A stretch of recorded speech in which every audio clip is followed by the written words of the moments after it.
I've known you for a number of years, good mates, played football together, of course, and to hear you saying that you were in such despair, you started physically punching yourself in the face, I was absolutely sort of lost for words to hear that. How does that happen? I mean, I don't do it a lot. I think that's the only time no, maybe not the only time. At that particular time, I was very, very, very depressed, and I felt utterly purposeless, and I felt I was losing my sanity, and I was feeling suicidal. And Fiona had suggested we go out for a walk, and we went out on the heath, and we were having a row about something, I can't remember what, and I was just getting angry and angry and angry and more frustrated, and I just literally stood there. I started punching myself in the face. And that was the physical manifestation of your internal trauma that you were going through? I don't know. I mean, it's the only time, I had a breakdown in the 80s, it's the only time I've really felt, oh my God, this is happening again. So it might have been that, I don't know.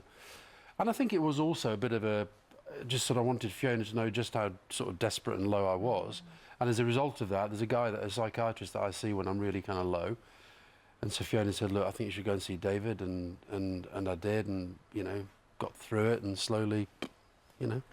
Fiona, I think this is one of the things, you know, we talk about mental health and how it should be equivalent to physical health and how we should get rid of the stigma and how it's, you know, the same as breaking your leg, but how come people with mental illness are treated differently?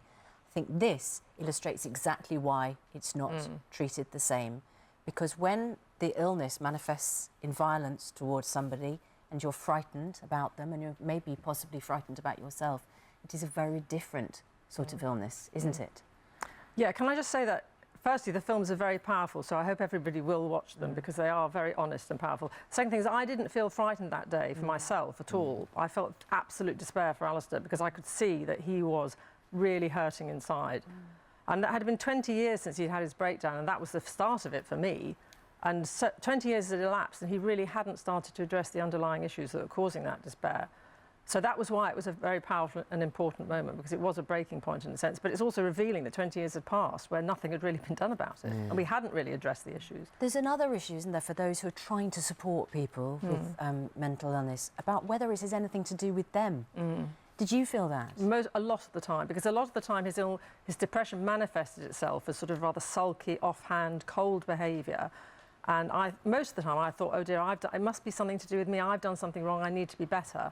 And when we talked about this earlier this year on the radio, I was contacted by so many people who were the partners of other people with mental health illnesses who said, oh, finally somebody's speaking about what it's like for us. Whereas you wouldn't think that if they'd broken their leg. No, or if they had cancer. Well, there's a lot more openness about cancer, but, you know, 50 years ago there wasn't openness about cancer. When Alastair had his first breakdown, there wasn't that sort of openness about mental health. Nobody talked about it. How have things changed for you, Alastair, since you've started being so much more open about your depression and talking about situations like this? I think they've changed a lot. They've changed a lot, and they've changed for the better.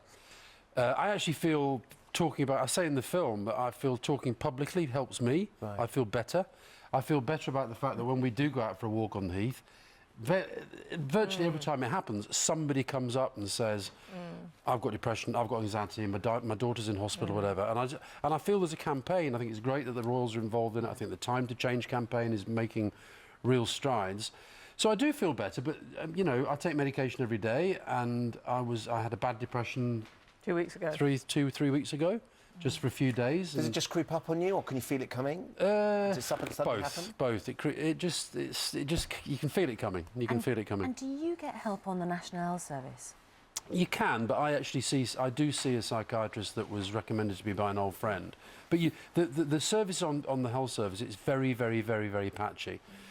And at the moment, I really worry. I worry about two things. One, the health service is really under pressure, and Brexit, frankly, is going to make that worse. And the second thing is I worry that we're winning the campaign for break down the stigma and taboo, but there's a danger that people see that as a substitute for the services that people need. So more and more people are saying, I've got a mental health problem, and then they find the services aren't there. But I think you have to go back to the point of these films, which is about the initial talking. And unless you do that initial talking, you're not even in a position to start to access the services, even if they do exist. And that's what's so important. I think that has changed. And making people feel that they can talk about it, and helping the partners and friends and family members. Because what strikes me is, you know, as Alastair says, everywhere you go, somebody says, thank you for saying it, my son, my daughter, my mother. Every family is touched by this, and I think we're not really aware of that. The thing that Fiona was saying about shutting down, I used to shut down completely. So I literally could go days and I wouldn't speak to Fiona, wouldn't say a word. Whereas now, as soon as I feel the depression coming on, the first thing I do is tell her, I tell the kids, and I go and see somebody. And I think that, you know, like we were talking about Rio Ferdinand, you know, and his struggle with how to express himself. And He's in the series as well. So, you know, really important. And headstogether.org.uk. you all talking out film. about it is having a massive impact. Thank you Alastair. Thanks. very much indeed.